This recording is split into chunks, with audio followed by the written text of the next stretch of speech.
Negócios à Lupa pela AE Minho. Um espaço em antena onde se dá voz aos associados da AE Minho sobre temas de economia e sociedade. Todas as quartas, às 11h40 e 15h30. Olá, sejam muito bem-vindos a mais um episódio do Negócios à Lupa pela AE Minho. Em abril focamos no impacto da conjuntura geopolítica na economia portuguesa. Ao longo deste mês teremos a oportunidade de concretizar o efeito dos conflitos em áreas de negócio mais específicos, mas para início de conversa, neste primeiro episódio vamos falar no contexto nacional, vamos falar no geral. Para isso tenho comigo o meu primeiro convidado deste mês, como já é habitual, Ramiro Brito, presidente da direção da Associação Empresarial do Minho. Ramiro, tendo em contexto estes conflitos, falamos da guerra na Ucrânia que começou em 2022, falamos agora mais recentemente da guerra entre Israel, Estados Unidos, Irão e até o Golfo Pérsico, que é mais isso que nos interessa para esta conversa. Como é que estes conflitos estão a afetar a economia em Portugal? Ora bem, nós vivemos num mundo global. Isto é um lugar comum, costuma ser muitas vezes, mas raramente as pessoas, se calhar, têm a percepção real do que é que isto significa. E este é um bom exemplo da globalização, ou seja, a economia funciona de uma forma de interdependência, ou seja, toda a cadeia de fornecimento de produtos e até de serviços está dependente de uma cadeia de fornecimento internacional.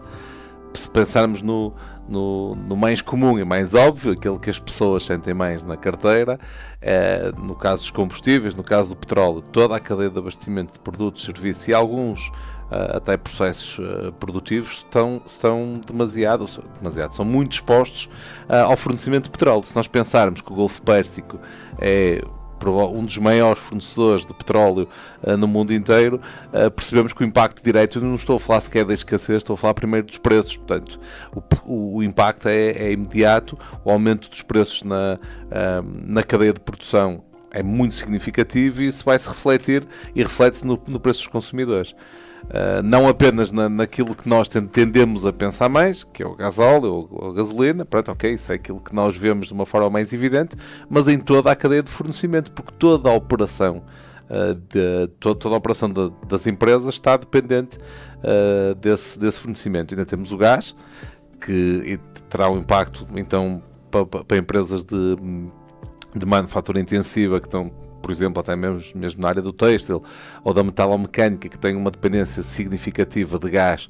Isto pode ter um impacto brutal nos preços e, portanto, no fundo, pode-se resumir a uma coisa que é aquilo que as pessoas mais conseguem entender, é a inflação. Ou seja, nós vamos ter e já estamos a assistir a uma subida vertiginosa dos preços e isso depois vai ter impacto na economia global e impacto social também. Aqui no mercado municipal, por exemplo, temos pessoas que dizem, comerciantes que falam de aumento de preços, até às vezes o dobro ou o triplo. Que aspectos específicos é que o Ramiro, ou exemplos neste caso, é que o Ramiro nos pode dar mais específicos destes impactos? Olha, eu vou-lhe dar um exemplo. Nós temos associados que têm indústrias de diversas naturezas, mas, por exemplo, numa indústria de um associado nosso de embalagens, produção de embalagens, na primeira semana do conflito, o preço da matéria-prima que normalmente ele comprava ou compra na Alemanha, apesar dela vir via outros países fora do espaço europeu, era dado ao dia. Ou seja, quando ele pediu uma cotação de matéria-prima, a validade do preço era 24 horas. Ou menos. Mas naquele caso, logo na primeira semana era 24 horas. O que é que isto faz? Isto faz com que, e isto tem a ver com o tal aumento exponencial dos preços. Quem está a definir preços? Toda a cadeia de produção passa a ser, como é evidente, extremamente conservadora naquilo que é a sua abordagem ao mercado. Ou seja, na dúvida, sabendo que tem uma baliza tão curta de análise e cálculo dos custos de produção, é perfeitamente natural que sejam extremamente protecionistas nos preços que dão ao mercado para a comercialização dos seus produtos transformados. E é por isso que os preços sobem muitas vezes na ordem do dobro. E as pessoas, eu percebo, naturalmente custa-lhes entender como é que o impacto é tão rápido e é tão grande. Mas normalmente tem a ver com isto, tem a ver. A economia é um jogo de expectativas. O preço que nós damos hoje era o preço que nós fazemos hoje, seja em indústria, seja em serviços, é para entregarmos ou produzirmos um produto amanhã ou depois da manhã. Portanto, nós estamos sempre a arriscar na conjuntura em que o produto depois vai para o mercado ou o serviço vai para o mercado. Esses indicadores têm um impacto muito grande, porque se eu começo a ter um fornecedor que me dá uma validade de 24 horas, o que eu sei é que provavelmente quando o meu produto chegar ao mercado, eu já não vou estar sequer a pagar aquele preço na matéria-prima. E aquela ideia que tem dos estoques, mas pode-se comprar imensa matéria-prima para armazenar e aí... É verdade, em alguns setores isso é possível, mas eu digo-lhe já que na maior parte deles não é. Por exemplo, vamos falar do setor da alimentação. Na cadeia de produção da alimentação não é viável. Perecível, não é? São bem expressíveis, têm validade curta e, portanto, não é viável formar estoques muito grandes. E além disso, outra coisa. Não é possível, realisticamente, uma empresa armazenar estoques excessivos para fazer face a este aumento dos preços. Primeiro, porque a oferta, quando isto acontece, a própria oferta de matérias-primas começa a escassear. Ou seja, também não há fornecedores de matéria-prima a vender tudo o que nós queremos comprar. Muitas vezes, há inclusive, e as pessoas muitas vezes não têm visto, um racionamento dos fornecedores de matérias-primas na distribuição pelos seus mercados, para nunca deixarem nenhum mercado vazio ou sem resposta. E, portanto, nem os produtos estão disponíveis on demand, quando nos apetece, nem é possível amortecer ou absorver este custo de uma forma realista. Isto acontece em todas as cadeias de produção. Dou-lhe o exemplo das embalagens tem um impacto, por exemplo, muito grande na alimentação. Estamos a falar de uma empresa que produz as embalagens de produtos perecíveis, precisamente. O que significa que, vamos supor, mesmo que as laranjas não aumentem o preço, o custo do produto em si, a embalagem, quando a laranja é embalada, passa a ter um preço diferente. E isso depois repercute-se no preço da laranja em si. Portanto, o impacto é muito grande. Este impacto que as pessoas sentem seria no fundo, um efeito direto deste conflito. Que efeitos indiretos é que o Ramiro percebe que já estão... Olha, como eu lhe disse há pouco tempo, como eu lhe disse há bocado, a economia é um jogo de expectativas. E portanto, nós, quando temos uma conjuntura geopolítica e geoeconómica instável, os efeitos são muito grandes. E são muito grandes a médio prazo. Estes são os direitos. Depois há aqueles indiretos e a médio prazo. Por exemplo, acesso ao crédito. O próprio sistema bancário começa a ter receio de financiar a economia porque não... Lá está, mais uma vez, apesar de qualquer financiamento incluir uma dose significativa de risco, esse risco tem um custo que é pago pelo consumidor final. Ou seja, o valor das taxas de juros, dos spreads, de tudo aquilo que está envolvido, por exemplo, num processo de crédito, está diretamente relacionado com a estabilidade e a previsibilidade que o sistema financeiro ou o sistema bancário tem na conjuntura económica. Portanto, eu diria que a médio prazo, e isto olhando essencialmente para os consumidores finais e para as próprias indústrias, vai haver aqui uma cadeia de efeitos, uns de custos diretos de produção, outro de contexto, custos de contexto em que nós vamos ter dificuldades e a indústria portuguesa e a empresa portuguesa, como aliás todas as indústrias do mundo têm um nível ainda de exposição significativo, por exemplo, ao financiamento. O financiamento faz parte da nossa operação e, portanto, quando nós começarmos a sentir esses efeitos nos produtos financeiros que muitas vezes viabilizam e potenciam a nossa atividade, isso vai ter um custo no contexto das empresas. Eu não sei se esse impacto vai ser grande, vai ser pequeno, nós esperemos que obviamente não seja muito grande, mas sei que ele vai existir. E portanto, hoje em dia, como eu lhe disse, o pior que pode haver em economia é a incerteza. É o pior fator. Eu não sou economista de formação, mas já tenho alguma experiência. E é a coisa mais difícil de gerir a economia. Eu digo sempre isto: é mais fácil gerir um contexto mau, assumidamente mau, e que nós conhecemos os seus contornos, ainda que sejam maus, do que gerir um contexto incerto. Porque no contexto incerto há uma dimensão humana dos agentes, dos atores da própria economia que é inevitável. O ser humano não tem por natureza Não é feito, não é fabricado para tomar decisões sem saber onde é que está a pisar e onde é que está a pôr os pés. Portanto, a incerteza cria especulação, cria receio que normalmente se reflete depois em toda a cadeia da atividade económica e, portanto, acho que esse, se calhar, é o impacto maior. Mas isto vai chegar ao financiamento. Aliás, na semana passada, o Banco Central Europeu avisou já que as taxas de juros vão subir.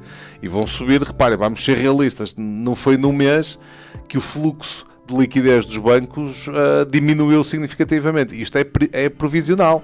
É precisamente jogar com a tal incerteza e pensar, ok, como eu não sei prever o cenário a 6 meses, eu tenho que tomar medidas preventivas para garantir que o sistema não colapsa se o efeito for muito mais profundo do que o que estamos à espera. No fundo é isto. Nós estamos sempre a gerir e a jogar expectativas. Portanto, isto vai ser uma altura para testar a resiliência da economia do país, a resiliência da economia da região do Minho. Mas eu gostava de deixar aqui uma palavra de esperança e de esperança não idealista, portanto, realista. Nós temos, no contexto internacional, nós temos condições para, sabendo que vamos estar todos no mesmo patamar, ou seja, isto não é uma crise em Portugal, isto é uma crise mundial. Nós temos, a nossa economia, ao ser mais pequena, é mais flexível. E como é mais flexível, nós temos uma capacidade do nosso tecido económico de adaptação a novas realidades maior do que uma economia muito maior e muito mais orientada para a escala. Ou seja, nós temos aqui de facto... Isto é daqueles momentos em que a nossa dimensão é um superpoder. Porque nós temos de facto essa capacidade para nos ajustarmos. Portanto, eu acredito com os pés assentes na terra, que as empresas da região do Minho e as empresas portuguesas saberão dar uma resposta muito, muito cabal a isto. Quanto ao resto do mundo, nós temos um problema de raiz e que nós não podemos resolver sozinhos. Nós temos uma conjuntura política pela primeira vez em grandes potências como os Estados Unidos, que são lideradas por pessoas completamente imprevisíveis. E, portanto, se o Sr. Trump amanhã acordar e achar que o Algarve é um bom sítio para fazer um resort, em Portugal ele não tem que ser agressivo, porque nós receberemos bem. Mas pronto, mas nós neste momento estamos completamente, e mais uma vez, a incerteza, e termos esta ideia, e isto afeta muitos mercados. Por exemplo, que o Presidente dos Estados Unidos claramente joga com os mercados.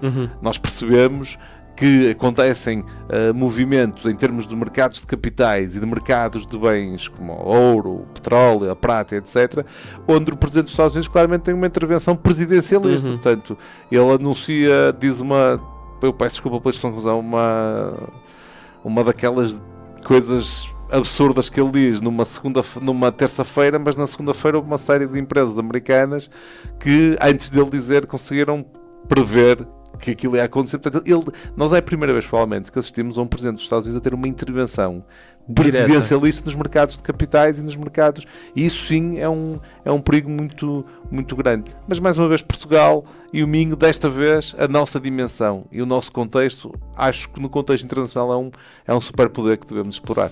Tendo em conta esta boa nota que o Ramiro acabou de dizer sobre a economia de Portugal, e neste contexto nós já fomos vendo o Governo a ter algumas intervenções, ora é no preço dos combustíveis, ora é no preço do gás.